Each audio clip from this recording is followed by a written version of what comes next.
నీ యొక్క పరిశుద్ధమైన నామం బట్టి నీ యొక్క ప్రియకుమారుడు మా రక్షకుడు యేసుక్రీస్తు ద్వారా కృతజ్ఞతలు తెలియజేసుకుంటున్నాం నాయన.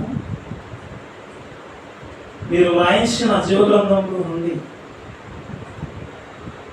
మా యొక్క ఆత్మీయ జీవితానికి అవసరమైనటువంటి సంగతులు మేము ధ్యానిస్తూ ఉండగా విలువైన సంగతులు తండ్రి నేను నేర్చుకున్నాను. వాక్యానుసారమైనటువంటి జీవితం నడుచుకునే విధముగా కృపను అనుగ్రహిస్తున్నాను. ఈ యొక్క సమయంలో ఆయన చెబుతూ ఉన్నటువంటి నాకు సమయోచితమైనటువంటి జ్ఞానాన్ని అందించమని వింటున్న నీ పిల్లలందరూ అది చక్కగా అర్థం చేసుకో నీ కొరకు ఉన్నతంగా ప్రతి అవకాశం కల్పించామని ఈ ప్రార్థన నీ ప్రియకుమారుడైనటువంటి యేసుక్రీస్తు ద్వారా అడిగి వెలుగొస్తున్నాం తండ్రి. ఆమేన్. ప్రియమైన దేవుని పిల్లలారా, మీకు ముందుగా ప్రకటింపబడిన విధముగా మరి యొక్క సమయంలో బైబిల్ గ్రంథంలో నుండి ఒక చక్కటి సందర్భం మనం ఆలోచిస్తూ ఉన్నాము. అదే గొర్రెలు పోతులు. ప్రియమైన దేవుని పిల్లలారా, మొదటిగా కొన్ని వచనాలు మనం బైబిల్లో చదువుకుందాం. లేవియాకాండం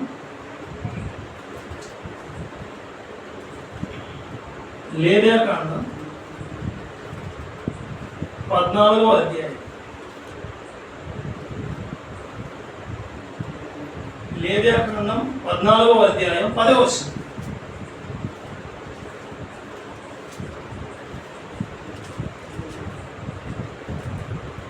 లేవియాకాండం 14వ అధ్యాయం 10వ వచనం. లేవియాకాండం 14వ అధ్యాయం 10వ వచనం.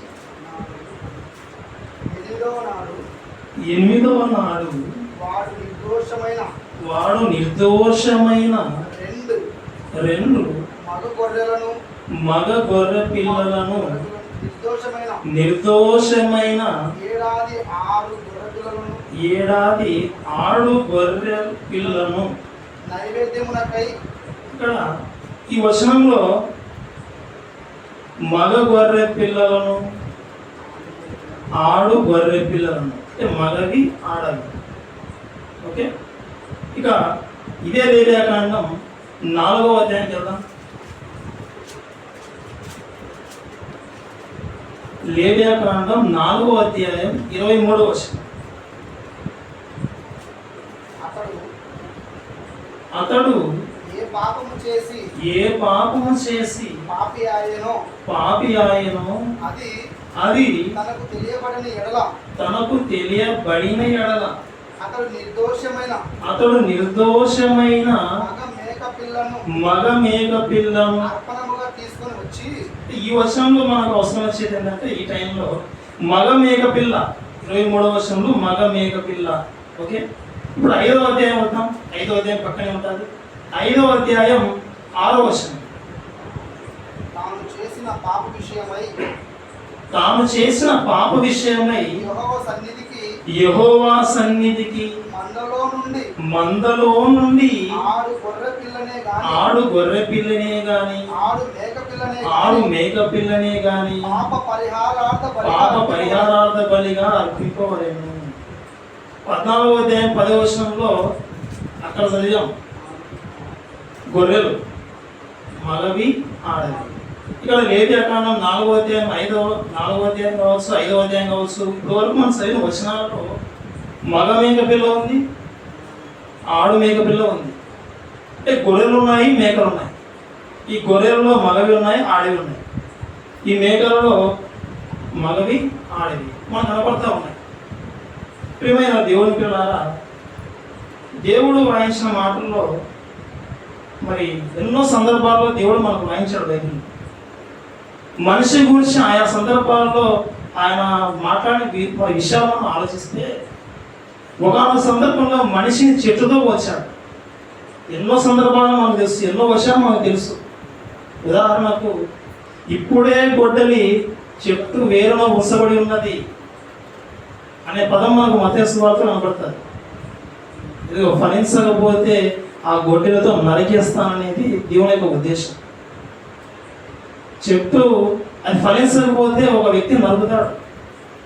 అదేవిధంగా భూమి మీద మనిషి ఈ భూమికి వచ్చిన తర్వాత దేవుడు ఎంతో పెట్టుబడి పెట్టి ఈ ప్రకృతిని ఇచ్చిన తర్వాత, ఎంతో జీవిత ఆయుష్కాలం ఇచ్చిన తర్వాత తన కోసం బ్రతకపోతే, ఫలించకపోతే ఇదిగో నిన్ను కూడా నేను నరికేస్తాననేది దేవుని ఉద్దేశం.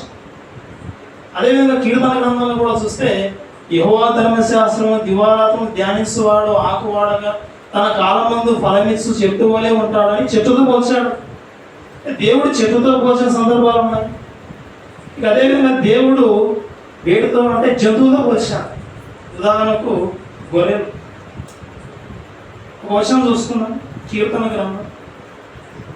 గ్రంథం 100వ అధ్యాయం, కీర్తన గ్రంథం 100వ అధ్యాయం 3వ వచనం.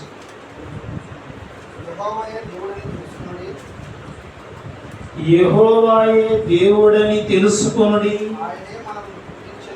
ఆయనే మనను పుట్టించెను, మనము ఆయన వారము, మనము ఆయన ప్రజలము,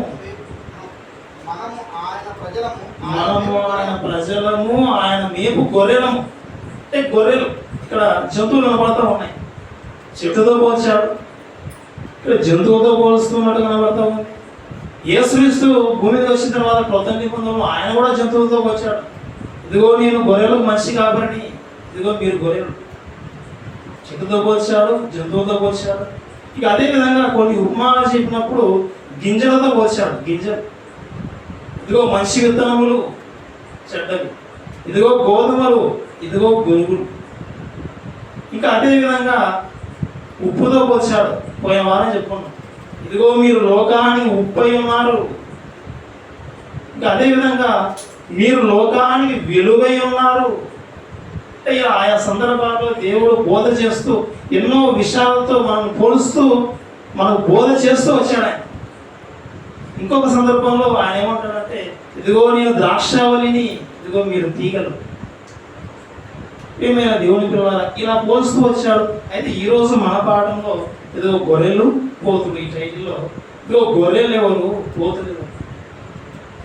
యేసుక్రీస్తు ఆయన భూమి మీద ఉన్న దినాల్లో ఆయన చెప్పిన మాట ఒక సందర్భం చూద్దాం పిల్లల. ఇక సమయంలో మత్తయి సువార్త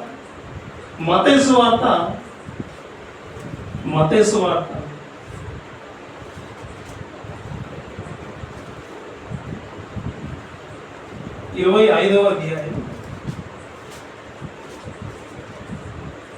మత్తయి సువార్త 25వ అధ్యాయం. ఇక్కడ 31వ వచనం దగ్గర నుండి మరి ఒక మంచి విషయం చెప్పుకుంటూ వెళ్ళిపోతాడు. సరే 31వ వచనం నుండి చదువుకుంటూ వెళ్ళిపోతాం ఒకసారి. మత్తయి సువార్త 25వ అధ్యాయం 31వ వచనం నుండి.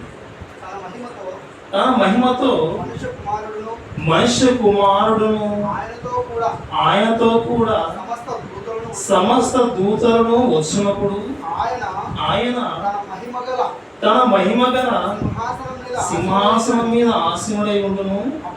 అప్పుడు సమస్త జనములు ఆయన ఎదుట పోగు చేయబడుదురు.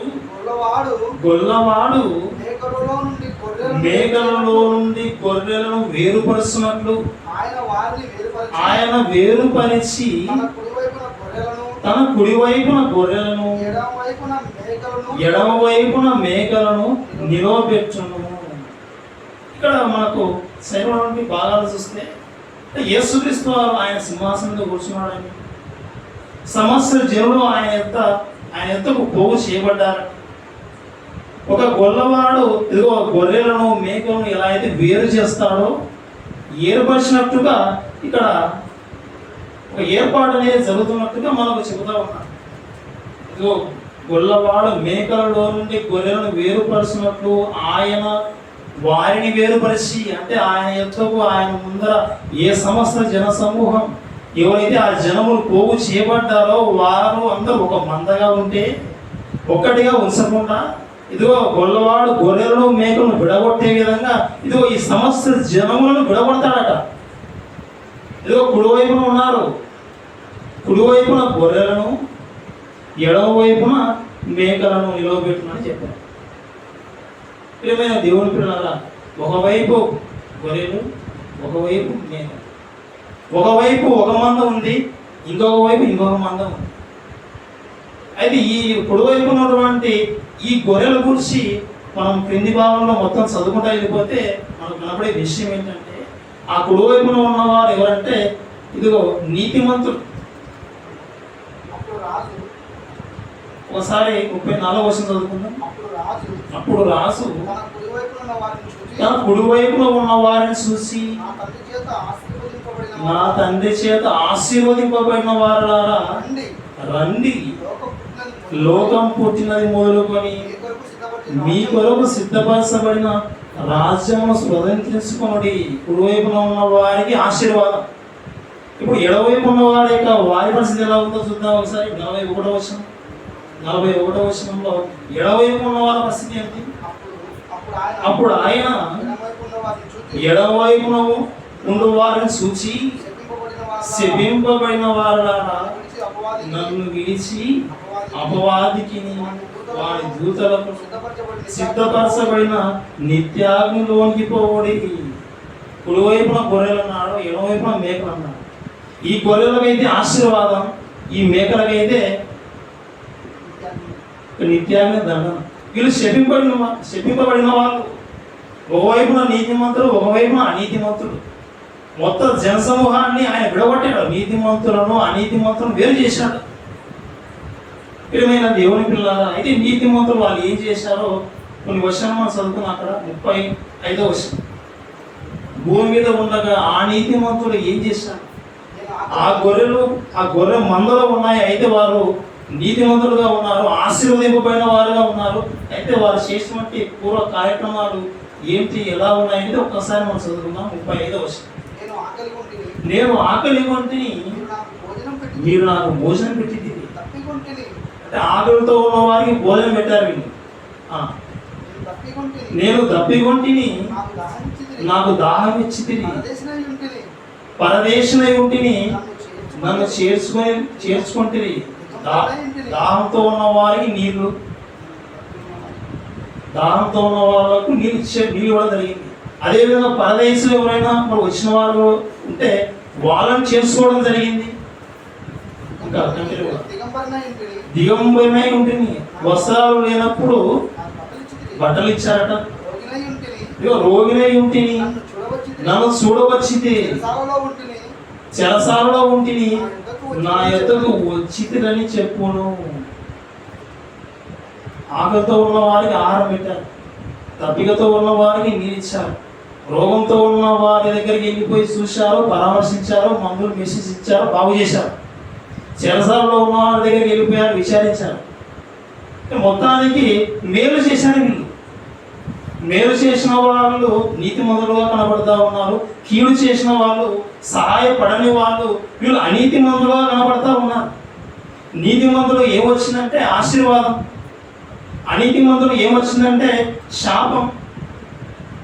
నీతిమంతులకు ఏం దక్కుతుందంటే పరలోకం, అనీతిమంతులకు ఏం దక్కుతుందంటే నిత్యాగ్ని దండన. తొలగు బాగానే ఉంది. ఇప్పుడు మనం భూమి మీద ఉన్నాం. ప్రియమైన దేవుని పిల్లలారా, అయితే మనం ఆలోచించవలసిన విషయం ఏంటంటే, యేసుప్రభు వారు ఆయన ఒకే ఒక మందగా ఉన్నటువంటి ఆ జనసమూహాన్ని విడగొట్టినప్పుడు, కుడివైపున మేకలు మరి గొర్రెలు ఉన్నప్పుడు, ఎడవైపున మేక పోతులు ఉన్నప్పుడు, అయితే ఆ సమయంలో ఆ విడగొట్టేటప్పుడు మనం ఏ మందలోకి పోతాం? గొర్రెలున్న మందలోకి పోతామా, లేదా మేకపోతులున్న మందలోకి పోతామా? మనం అనుకుంటాం యేసులో విడగొట్టి ఇప్పుడే విడగొట్టినా కానీ రెండో రాగడ వచ్చి నేను డైరెక్ట్గా గొర్రెలున్న మందులోకి వెళ్ళిపోతాను, నేను అక్కడే కనబడతానని అనుకుంటాం. పొరపాటున జస్ట్ మిస్. కొన్ని సందర్భాలలో మేకపోతులున్న ఆ బ్యాచ్లో మనం వెళ్ళిపోవచ్చు.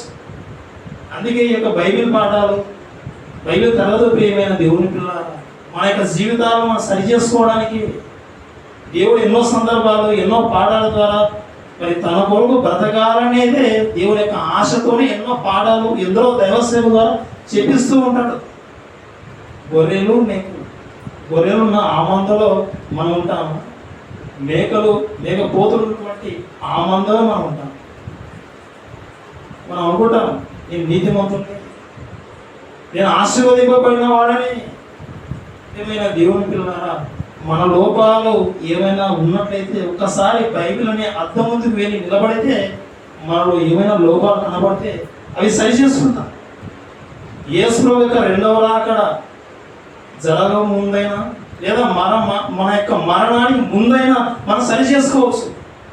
మరణించిన తర్వాత సరి చేసుకోవడానికి అవకాశం లేదు. యేసు యొక్క రెండవ రాకడ జరిగిన తర్వాత ఇక సరి చేసుకోవడానికి అవకాశం లేదు. ప్రియమైన దేవుని పిల్లల భూమి మీద ఈ శరీరంలో ప్రాణం ఉన్నప్పుడే, ఆయుష్కాలం ఉన్నప్పుడే మనల్ని మనం సరి చేసుకోవాలి. నేను గొర్రెనా, నేను మేకపోతున్నా. యేసుప్రభు వారు ఆయన వేరు చేస్తే నేను ఏ జాబితాలో ఉంటాను, నేను ఏ మందలో ఉంటాను. ప్రియమైన దేవుని పిల్లల, నేను సింహం లాంటి వాడని అంటాడు చాలా మంది. నేను సింహం లాంటి వాడను. యేసుప్రభు ఆయన చెప్తా ఉన్నాడు, నువ్వు సింహం లాంటి వాడని అయితే నువ్వు గొర్రెలాగా మారిపోయావు. నేను పులి లాంటి వాడను, నువ్వు పులివే కావచ్చు, అయితే నువ్వు గొర్రె లాంటి స్వభావం కలిగి ఉన్నాను. నేను పాము లాంటి వాడను, నేను పగబడతాను. పాము, నువ్వు గొర్రెలాగా మారిపోని దేవుడు చెప్తా ఉన్నాడు. నేను నక్క లాంటి వాడను, అయితే దేవుడు చెప్తా ఉన్నాడు నీ శైలి మార్చుకో, ఇదిగో నువ్వు గొర్రెలాగా ఉండాలి. ప్రియమైన దేవుని పిల్లలారా, యేసుప్రభు చెబుతున్న ఈ బోధలు, ఇదిగో గొర్రె ఎలా అయితే అది బొత్సు కత్తిరించు అని ఎదుట మౌనంగా ఎలా అయితే ఉంటారో, ఒకనాడు యేసుక్రీస్తు వారు ఎలా అయితే మౌనంగా ఉన్నాడో, ఇదిగో నువ్వు కూడా అలాంటి స్వభావం, అలాంటి మనస్సు నువ్వు కలిగి ఉండాలి. అది గొర్రె యొక్క స్వభావం. అది చిన్న వస్తువు, ఏదైనా జంతువు వచ్చినా అది బెదిరిపోతుంది, కదిలిపోతుంది. అది సాధు జంతువుగా మనకు కనబడుతుంది. అది మనకి ఏమాత్రం హాని చేయదు. ఏమైనా దేవుని పిల్లలారా, మనం కూడా అదే విధంగా మారిపోవాలి. ఒకనాడు భక్తుడు అన్నాడు, ఇదిగో మనము మేము గొర్రెలము. ఏమైనా దేవుని పిల్లలారా, గొర్రెలు లాంటి స్వభావం అని కలిగి ఉండాలి. ఇక్కడ ఒక ప్రశ్న మనం ఆలోచిస్తే, బాప్తిసం పొందారు కదా, సంఘంలోకి వచ్చారు కదా, ఇక అందరూ గొర్రెలే కదా బ్రదర్, మళ్ళీ ఇందులో మేకపోతులు ఎక్కడ ఉంటాయి?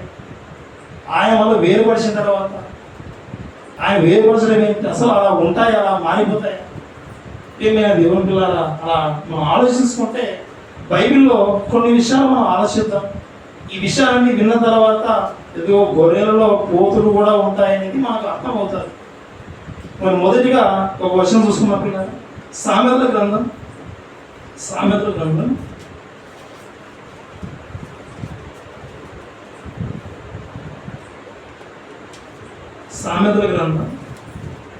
23వ అధ్యాయం, సామెతల గ్రంథం 23వ అధ్యాయం 21వ వచనం.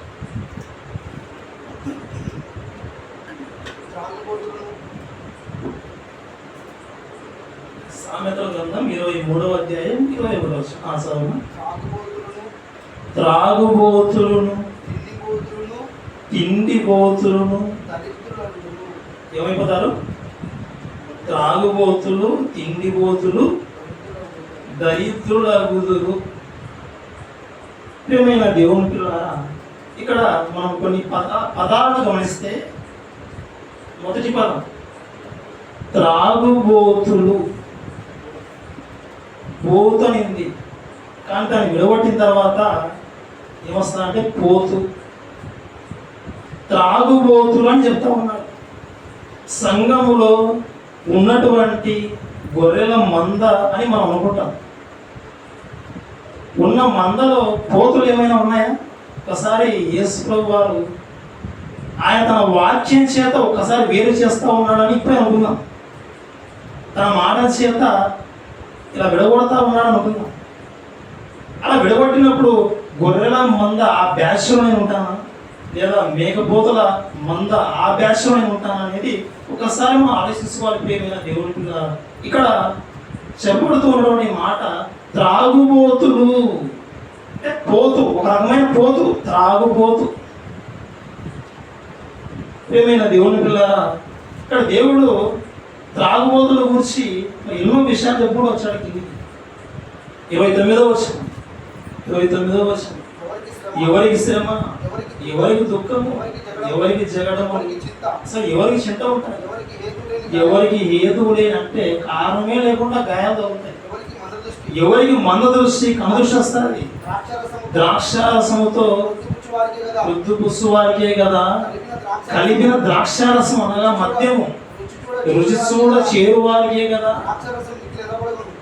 ప్రియమైన దేవుని పిల్ల ఇలా అన్ని విషయాలు చెప్పకుండా వెళ్ళిపోయాడు. ఇదిగో ద్రాక్షారసం, కలిపిన ద్రాక్షారసం, ఇదిగో మద్యం సేవించే వాళ్ళు, ఇదిగో త్రాగుబోతులు ఎవరైతే ఉంటారో వారికి శ్రమ అని చెప్తా ఉన్నాడు. ఇదిగో వారు గొర్రెల మందలో ఉన్న వాళ్ళు కాదు, వారికి శ్రమ. ఇలాంటి వారికి పరలోకం ఉండదు. ఒక వచనం చూసుకున్నాం కొత్త నిబంధనలో, కొరింథీయులకు రాసినటువంటి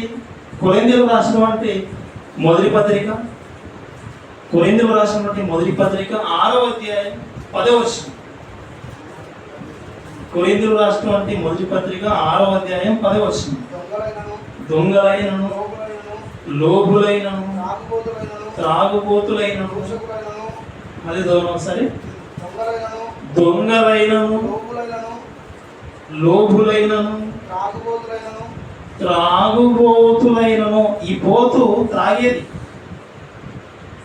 త్రాగుబోతులైనను, దూషకులైనను, దోసుకుని వారైనను దేవుని రాజ్యమునకు వారసులు కానేరరు.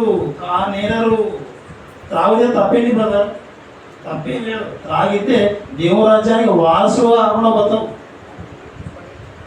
దేవుని రాజ్యానికి వెళ్ళి ఆ గొర్రెల మందలో లేకుండా వెళ్ళిపోతావు. ప్రియమైన దేవుని పిల్లలారా, ఒక రకమైన పోతు మనం ఇక్కడ చూస్తూ ఉన్నాం, త్రాగుపోతు. ఇది ఒక రకమైన పోతు. ఇక రెండవది, ఇందాక వచనంలో రెండవది ఏమిటంటే తిండిపోతు. ప్రియమైన దేవుని పిల్లారా, దేవుడే ఇలా రాశాడు అంటే తినకూడదా? నువ్వు తిను, కడుపు నిండా తిను. కానీ కడుపు నిండా తిన్న తర్వాత ఆ గర్భసంచి ఆ జీర్ణాశయం కూడా పగిలిపోయేంతగా తింటారు, పీకల దాకా తింటారు. తిన్న తర్వాత వాంతి చేసుకున్నంత విధంగా తింటారు. అలా తినకూడదు. ప్రియమైన దేవుని పిల్లారా, కొందరు తినే విషయంలో ఎలా తింటారంటే దేవుని కంటే ఎక్కువగా ప్రేమించే ఆహారాన్ని తింటుంటారు. ఇక దేవుడు కొత్త నిబంధనలో ఏమన్నాడంటే వారి కడుపే వారి దేవుడు. ఫిలిప్పీయులకు రాసినటువంటి పత్రిక 3వ అధ్యాయం 19వ వచనం. నాశనమే వారి అంతం, నాశనమే వారి కడుపే వారి దేవుడు. నేను కాదు వాళ్ళకి దేవుడు, వాళ్ళ కడుపే వాళ్ళ దేవుడు. తినడమే, వేయడమే లోపల. ప్రియమైన దేవుని పిల్లల తిండిపోతులు, ఇది ఒక రకమైన పోతు. తిండిపోతు. ప్రియమైన దేవుని పిల్లలారా, అప్పుడప్పుడు సభ జరిగేటప్పుడు కూడా ఆ పాంపేటలో ఏం చేయాలంటే ఒక చిన్న హెడ్డింగ్ చేయాలి. ఇదిగో భోజన సౌకర్యం కలదు, భోజనాలు లేవు బ్రదర్ అంటే అయితే మేము రామ్ బ్రదర్ మీటింగ్. సరే భోజనాలు ఉన్నాయి, అయితే 3 రోజులు సభ జరుగుతూ ఉంది, ఎంతో కష్టంతో కూడుకున్నది. ఇదిగో వచ్చిన వారు కనీసం రోజుకు ఒక 50 రూపాయలు సరే పే చేయండి, చాలా కష్టంగా మీటింగ్ జరిగిస్తున్నామంటే ఉచితంగా అయితే వస్తాను, కానీ మళ్ళీ పే చేసుకొని మీరు రావాలంటే మీరే జరుపుకోండి.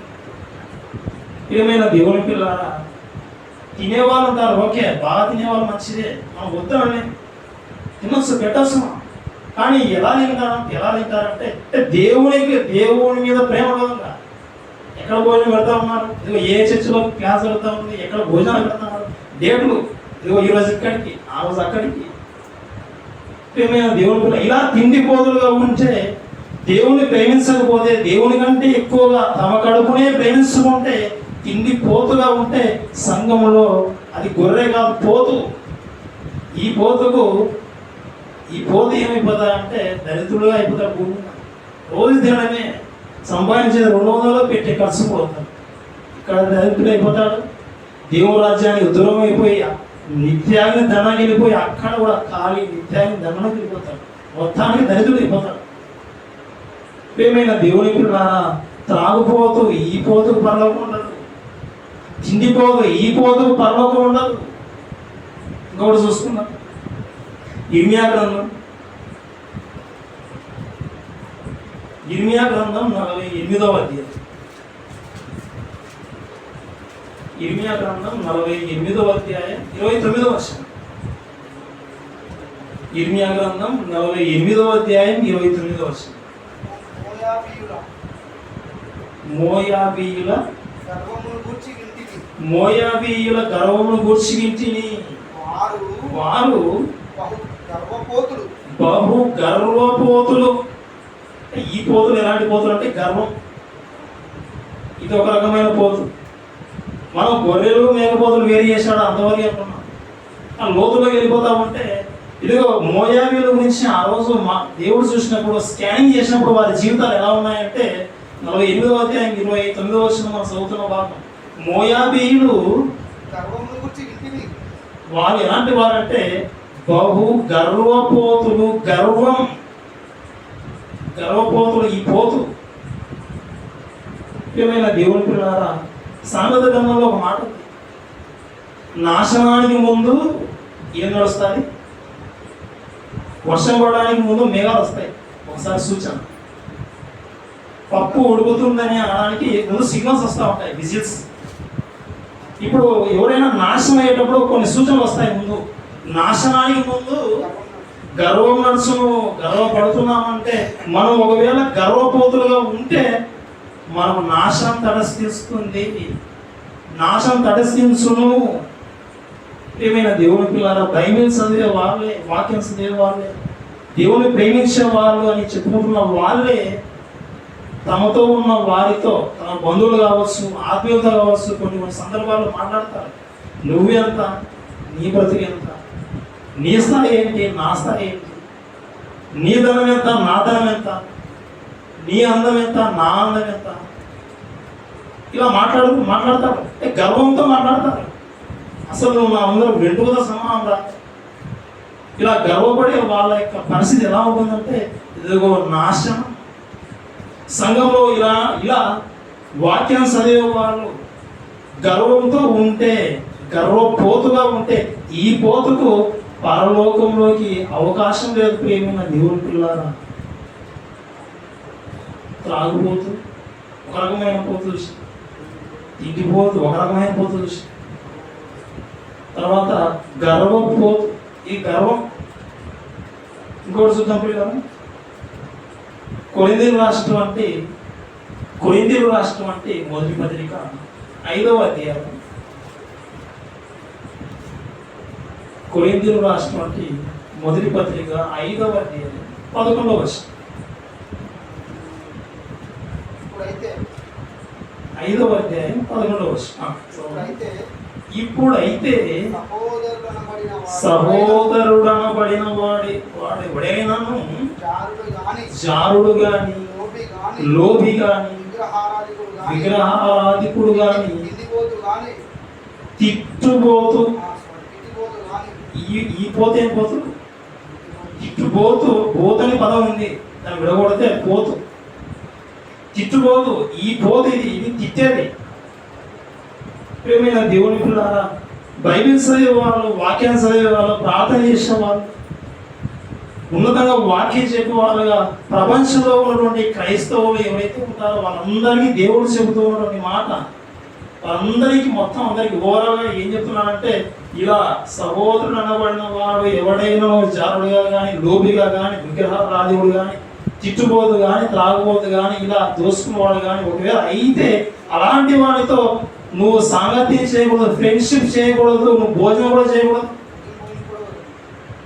నీకు రాయిస్తున్నానని పౌలు గారు చెప్తా ఉన్నారు. ప్రియమైన దేవుని పిల్లారా, అంటే తిట్టుబోతుతో సావాసం చేయకూడదా? చేస్తే ఏమవుతాయంటే ఆ తిట్టులన్నీ మనకు వస్తాయి. అప్పుడప్పుడు పిల్లలను కూడా ఇంట్లో మన చుట్టూ ఉన్న బంధువుల దగ్గర కానీ, మరి పక్కన ఉన్నటువంటి సహచరులు ఇంటి దగ్గర పంపితే అక్కడికి వెళ్ళి కొన్ని మాటలు నేర్చుకొని వస్తారు. మనం నేర్పని మాటలు వాళ్ళు నేర్చుకొని వస్తారు. పిల్లలతో ఆటలాడుకుంటూ కొన్ని బూతులకు సంబంధమైన మాటలు మాట్లాడతారు. ప్రియమైన దేవుని పిల్లారా, కారణం అలాంటి వారితో సహవాసం చేశారు కాబట్టి ఆ తిట్లు వీళ్ళకి వస్తాయి.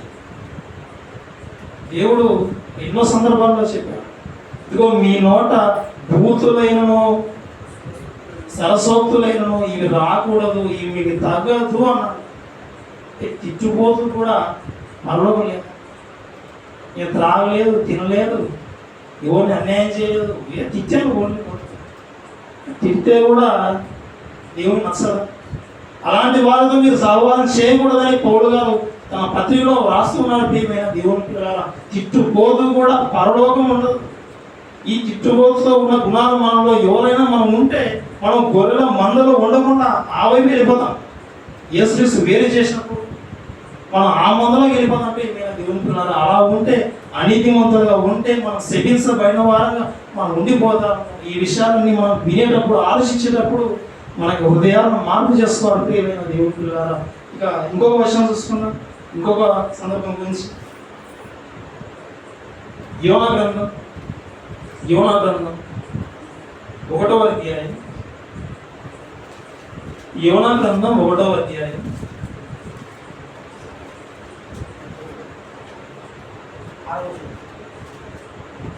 యోనా గురించి మనకందరికీ తెలుసు. బైబిల్లో పెద్ద పెద్ద పుస్తకాలు, యిర్మీయా గ్రంథం కానీ, యెషయా గ్రంథం కానీ, ఇలాంటి యేస్కేల్ గ్రంథం కానీ, ఇవి చదవకపోయినా కానీ యోనా గ్రంథం చాలా మంది చదివి ఉంటారు. ఇక్కడ 4 అయితే మొదలు పెట్టామంటే సింపుల్ ఒక గంట, అర్ధగంటలో ఆ పుస్తకం అయిపోతుంది. ఇక్కడ యోనా గురించి మనం ఆలోచిస్తే దేవుడు యోనాకు ఒక మాట ఇచ్చాడు, ఆయన నువ్వు నినివే పట్టణానికి వెళ్ళిపో. నినివే పట్టణానికి వెళ్ళిపోమంటే ఆయన ఎక్కడికి వెళ్ళాడో చూడండి ఒకసారి. ఒక పదం ఉంటుంది స్టార్టింగ్లోనే. యోనా గ్రంథం 1వ అధ్యాయం 1వ వచనం అనుకుంటాను.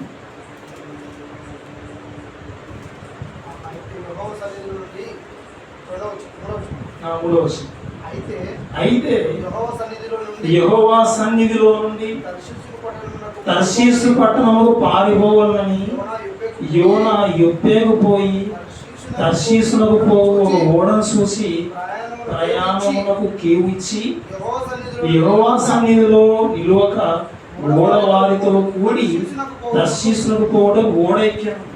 నినివే పట్టణానికి వెళ్ళిపో, ఆ పట్టణంలో ఉన్నటువంటి వారికి ఒక మాటలు చెప్పి వాళ్ళు మార్పు చెందుతారే. దేవుడు ఇలా చెబితే, కానీ యోనా ఏం చేశారంటే దేవుని మాట వినకుండా తర్షీసుకి వెళ్ళిపోయాడు. ఆ ఓడ చూశాడు, ఆ ఓడ ఎక్కి వెళ్ళిపోయాడు.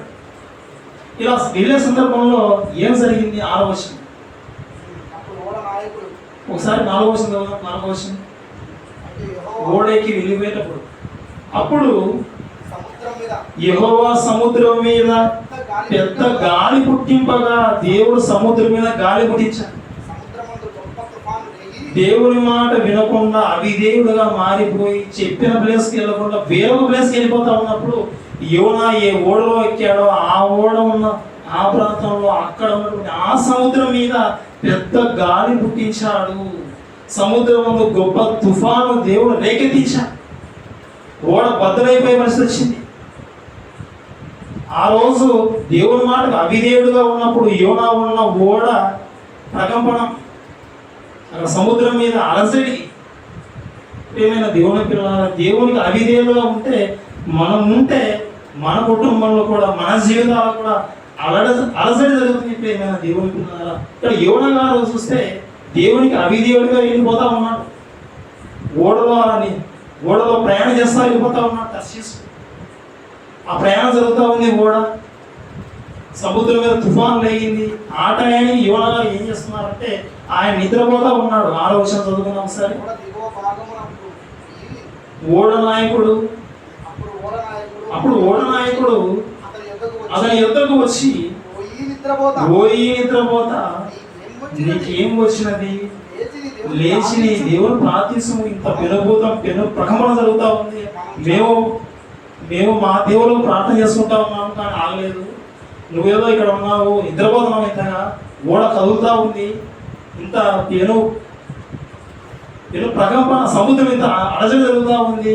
తుఫాను లేవుదంటే నువ్వు ఎలా నిద్రపోతున్నావు? నిద్రపోతా అని ఆ ఓడ నాయకుడు వచ్చి యోనాను లేపుతాడు. నీ దేవునికి ప్రార్థించు, నీ దేవుడు కాపాడుతాడేమో. ఏమైనా దేవుని పిల్ల ఇక్కడ మనకు ఒక పదం కనబడింది. ఏ పదం? నిద్రపోత. అంటే ఈ పోత ఏంటంటే నిద్రపోయే. ఇలా ఎవరైనా నిద్రపోయే వాళ్ళు ఉంటే వారిని దేవుడు అంటాడు ఈ పోతు నిద్రపోతుంది, ఇది నిద్రపోతు. ఏమైనా దేవుని పిల్లారా, బైబిల్ చదివేటప్పుడు కూడా అప్పుడప్పుడు ఎవరి గురించి కాదు మన గురించి కూడా ఒకసారి అనుకుంటాం. బైబిల్ చదివేటప్పుడు ఒక అధ్యాయం మొదలు పెట్టామనుకో, ఇక ఒక అధ్యాయం అయిపోదు, అప్పుడే నిద్ర. డైరెక్ట్గా పోయి బైబిల్ మీదనే పడిపోతాం. ఆ పుస్తకం ఆ ఒక్క పేజీ అనేది నలిగిపోతుంది. ఇప్పుడు దేవుడు ఏమనుకుంటాడు? గొర్రె కాదు నిద్రపోతాడు అనుకుంటాడు మనసు. ఏమైనా దేవుని పిల్లారా, యోనా గారి పరిస్థితి చూస్తే ఆ టైంలో నిద్రపోతుగా ఉన్నాడు. అలా మనం ఉండకూడదు ప్రియమైన దేవుని పిల్లారా. మరి ఆరాధనకి వెళ్ళిపోతారు, మందిరానికి వెళ్ళిపోతారు. మందిరానికి వెళ్ళిపోయి మరి చక్కగా తయారు చదివేటప్పుడు కూడా వాక్యం చెప్పేటప్పుడు కూడా నిద్రపోతూ ఉంటారు ఫ్యాన్ కింద చక్కగా. అసలు నిద్ర వచ్చే సమయంలో నిద్ర ఈరోజు వస్తా, అదే నేను నిన్న పని చేసిన తర్వాత ఇంటి దగ్గర ఉండి నిద్రపోవచ్చుగా, రావాల్సిన అవసరం లేదు. ఇక్కడికి వచ్చి నిద్రపోతే పక్కన వాడు చూస్తే వాడు నిద్రపోతాడు. ఇప్పుడు కారులో కూడా మన ఫ్రెండ్షిప్లో వచ్చి నిద్రపోయామనుకో, డ్రైవర్ అంటాడు వెనక్కి వెళ్ళిపో. నువ్వు నిద్రపోతే నిన్ను చూసి నేను నిద్రపోతాను, నువ్వు నిద్రపోయి నేను నిద్రపోయి అనుకున్న ఇద్దరు వాళ్ళిద్దరు మేలుకున్నా కానీ మొత్తానికి వాళ్ళిద్దరు కూడా తర్వాత నిద్రపోవాల్సిందే. స్టీరింగ్ మారుతుంది, తర్వాత వాళ్ళిద్దరు కూడా నిద్రపోతాను. ఏమైనా దేవుని పిల్లల నిద్రపోవడం అనేది కూడా మరి ఇది కూడా ఒక రకమైన బాధాకరమైన విషయం. మరి ఇన్నాళ్ళు చదువుకున్న వర్షం ఒకసారి చూద్దాం. సామెత గ్రంథంలో 23వ అధ్యాయం 21వ వచనంలో కూడా మరి ఇదే పదం మనకు అవసరం అవుతుంది. చూద్దాం ఒకసారి. సామెత గ్రంథం 23వ అధ్యాయం 21వ వచనం, రెండవ సామెత గ్రంథం 23వ అధ్యాయం 21వ వచనం, రెండవ నిద్రమత్తు చింపి గుడ్డలు ధరించుటకు కారణమవును. 5 సంవత్సరాలు ఈ 2 డ్రెస్సులు వేసుకుంటానంటే అంటే ఇది నిద్రపోతానమాట, లేచి పని చేసుకోవాలన్నమాట. నిద్రమత్తు అనేది అది చింపి గుడ్డలు ధరించడానికి కారణమైపోతుంది. దేవుడు అవకాశం ఇచ్చాడు, నువ్వు లేయి త్వరగా వర్క్ చేసుకో, పని చేసుకో, సంపాదించుకో, మంచి దుస్తులు ధరించుకో. అలా ధరించుకోకుండా ఉన్నామంటే దేవుని తప్పు. నిద్రమత్తు ఈ పోతు నిద్రపోయే పోతు ఇది. ఇలాంటి స్వభావంతో దేవుని యొక్క మందిరాలలో దేవుని యొక్క వాక్యం చెప్తా ఉన్నప్పుడు వాక్యం వినకుండా ఎవరైతే అవిధేయులుగా మారిపోతారో ప్రియమైన దేవుని పిల్లలారా, ఇవి యేసు వెంబడించే గొర్రెలు కాదు, ఇవి పోతులు. దేవుడు వేరు చేసినప్పుడు ఇవి ఆ వైపు ఎడవైపు ఉన్న మందలోకి వెళ్ళిపోతాయి. నేను గొర్రెనే అనుకుంటాను. దేవుడు తెలుసు నిద్రపోతున్నావు, నిద్రపోతు ఆ వైపు వెళ్ళిపోవని దేవుడు తరుముతాడు. ప్రియమైన దేవుని పిల్లల త్రాగుబోతు, తిండిపోతు, గర్వపోతు, ఇవన్నీ మనం చూస్తా ఉన్నాం. చివరిగా ఒకటి చూసుకున్నాం, నిద్రపోతు చూసాం, ఇట్టుపోతు కూడా చూసాం. ఒకసారి చివరిగా చూద్దాం. సామెతల గ్రంథం 11వ అధ్యాయం, సామెతల గ్రంథం 11వ అధ్యాయం 3వ వచనం.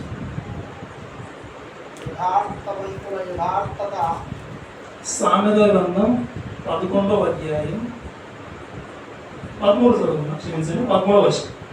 సామెతల గ్రంథం 11వ అధ్యాయం 13వ వచనం. కొండెగాడై తిరుగులాడువాడు పరుల గుట్టు బయటపెట్టును,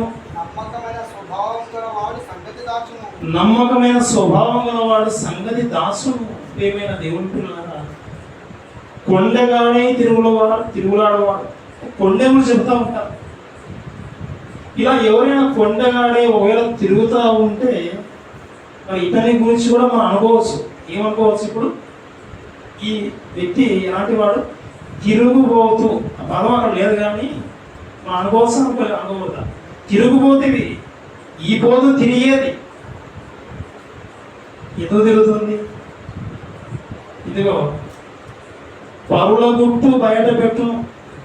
ఇదిగో వాళ్ళ దగ్గర వాళ్ళ విషయాలని బాగా విని అవన్నీ తీసుకుంటే ఇంకొకరి దగ్గర వాళ్ళ దగ్గర ఉండి వాళ్ళ దగ్గర ఉన్న విషయాలన్నీ నమ్మకంగా ఉండకుండా ఆ విషయాన్ని ఎత్తి ఇంకో చోట ఇలా అటువైపు ఇటువైపు అక్కడికి ఇక్కడికి ఇలా తిరుగుతూ ఉన్నప్పుడు ఇది తిరుగుబోతు అన్నమాట. ఈ పోతు తిరిగిపోతు అని కొందరు ఉంటారు. ఎలా ఉంటారంటే నమ్మకంగా ఉంటారు, కానీ నమ్మకంగా ఉంటారు, వేరే వేరే విషయాలు బయటికి చెప్పారు. అలాంటి వారు నమ్మకమే కావాలి. ప్రియమైన దేవుని పిల్లల, తిరుగుబోతుగా ఉండకూడదు. నువ్వు తిరగచ్చు, దేనికోసం తిరగచ్చు?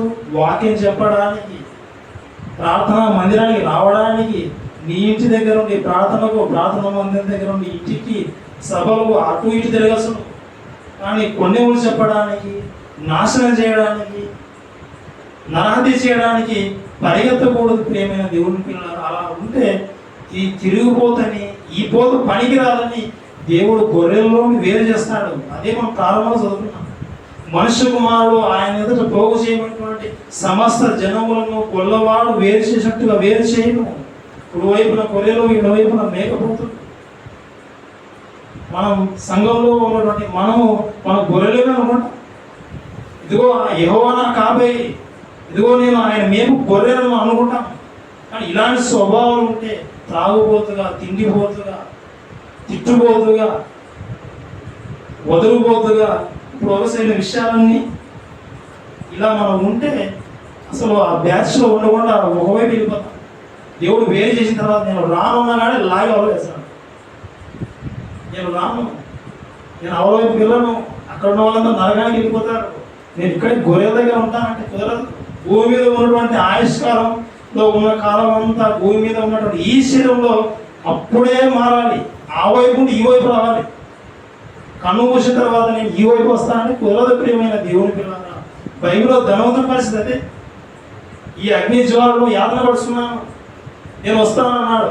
లేదు, కుదరదు.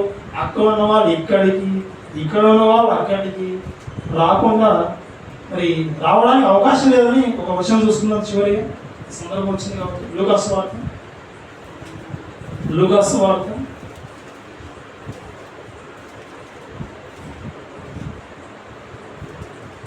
లూకాసు వార్త 16వ అధ్యాయం 24వ వచనంలో చదువుకుందాం. ఇక్కడ సందర్భం మనకు తెలుసు. ఒక ధనవంతుడు ఉన్నాడు, ఒక లాజరు ఉన్నాడు. ధనవంతుడు బాగా సుఖపడ్డాడు, లాజరు కురుపులతో ఉండి, దరిద్రుడుగా ఉండి, భక్తిపరుడుగా ఉండి చనిపోతాడు. ఒకనొక సమయంలో ఒక కాలం వచ్చేసరికి ఇద్దరు చనిపోతారు. ఆ చనిపోయిన తర్వాత వారు మూడో లోకానికి వెళ్ళిపోతారు. మూడో లోకం వెళ్ళిన తర్వాత భక్తులు ఒకవైపు, భక్తిహీనులు ఒకవైపు. అలా వెళ్ళిన తర్వాత భక్తులు ఉన్న స్థానంలో ఆ వైపు ఎవరున్నారంటే అబ్రహాం ఉన్నాడు. ఇప్పుడు సందర్భం చూసుకుంటూ వెళ్ళిపోతాం. 24వ వచనం, 16వ అధ్యాయం లూకాసు వార్త 24వ వచనం. తండ్రివైన అబ్రహామా, ధనవంతుడు అడుగుతూ ఉన్నాడు, నా యందు కనికరపడి తన వ్రేలి కొనను, అనగా లాజరు ఉన్నాడు అక్కడ, తన వ్రేలి కొనను నీళ్ళలో ఉంచి నా నాలుకను చల్లార్చుటకు లాజరు పంపుము, నేను ఈ అగ్ని జ్వాలలో యాతన పడుతున్నానని కేకలు వేసి చెప్పాము. 25వ వచనం.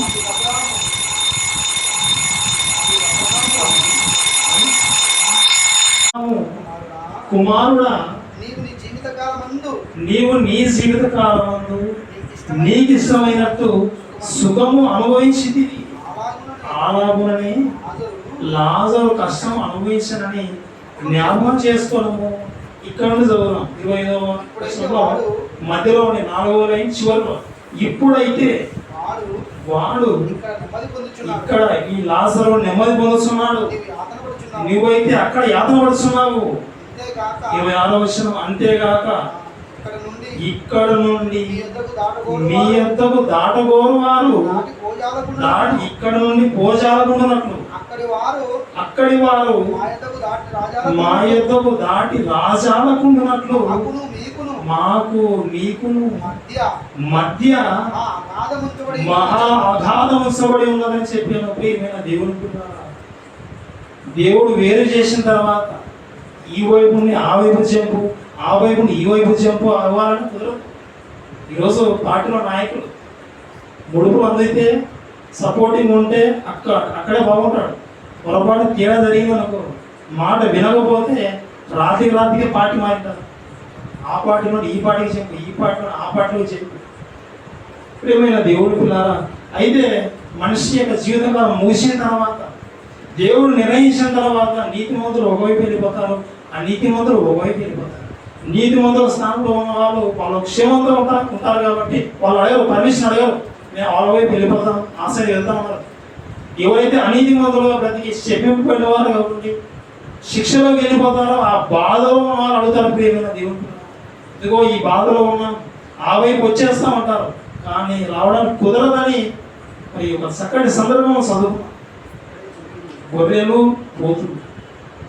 గొర్రెలు మేకపోతు గొల్లవాడు వేరు చేసినట్లు దేవుడు కూడా, మనిషి కుమారుడు కూడా ఆయన వేరు చేస్తాడు. ప్రియమైన దేవుడికి ఆయన వేరు చేసే సమయం మనం త్వరగా మనం మరణించగానే, మన కన్ను మూయగానే మన భవిష్యత్తు ఏంటో అప్పుడు చిత్తం అర్థం అవుతుంది.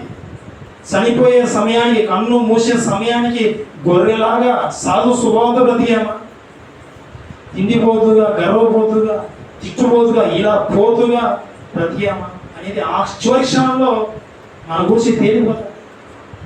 మరణించే సమయానికి ఇదిగో గొర్రెల మందలో ఆశీర్వదింపబడినటువంటి జాబితాలో మనం ఉండే విధంగా మనం ఎల్లప్పుడూ మెలుగుగా ఉండి ఈ విశ్వాస జీవితము కాపాడుకోవాలి.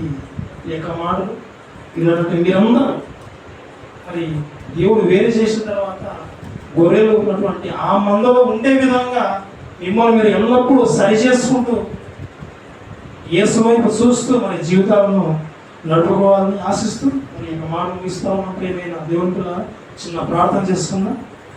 ఈ కార్యక్రమంలో వెళ్ళిపోదాం, ప్రార్థించుకుందాం. పరలోకమందు ఉన్నటువంటి మా యొక్క తండ్రి, నీ యొక్క పరిశుద్ధమైన ఉన్నతమైన నామం బట్టి ఈ యొక్క సమయంలో ఆయన ప్రార్థిస్తూ మనుష్య కుమారుడు తన మహిమ గల సింహాసనం మీద కూర్చున్నప్పుడు ఒక గొల్లవాడు గొర్రెలను మేకను వేరు చేసినట్లు ఆయన ఈ యొక్క భూమి మీద ఎవరైతే నీతిమంతులుగా బ్రతికారో, ఎవరైతే అనీతిమంతులుగా ఉండిపోయారో తండ్రి, అలాంటి వారిని వేరు చేస్తారని నీ యొక్క వాక్యం సెలవిస్తాను తండ్రి. నీతిమంతులు ఆశీర్వదించబడిన వారు నెమ్మది వస్తుంది ఆయన వారికి. అనీతిమంతులు శమింపబడిన వారికి నిత్యాగ్ని, వారికి వేదన మాత్రం తండ్రి తగ్గుతుంది. ఇక భూమి మీద తండ్రి ఉన్నటువంటి మీరు మమ్మల్ని ఏర్పరుచుకున్నారు. మీ యొక్క బయట వాటి యేసుక్రీస్తు రక్తంలో కడియాలైన రక్షణ పొందుటకే తండ్రి మీరు ఏర్పరుచున్నారు, నాశనం కొరకు కాదైనా. ఇప్పటి వరకు వినటువంటి విషయాలు తండ్రి, ఏదైనా విషయంలో ఏదైనా సందర్భంలో మేము నీకు అవిధేయులుగా ఉన్నాము తండ్రి, మమ్మల్ని మీరు సరి చేసుకో. మీ కొరకు అవకాశం కలిగి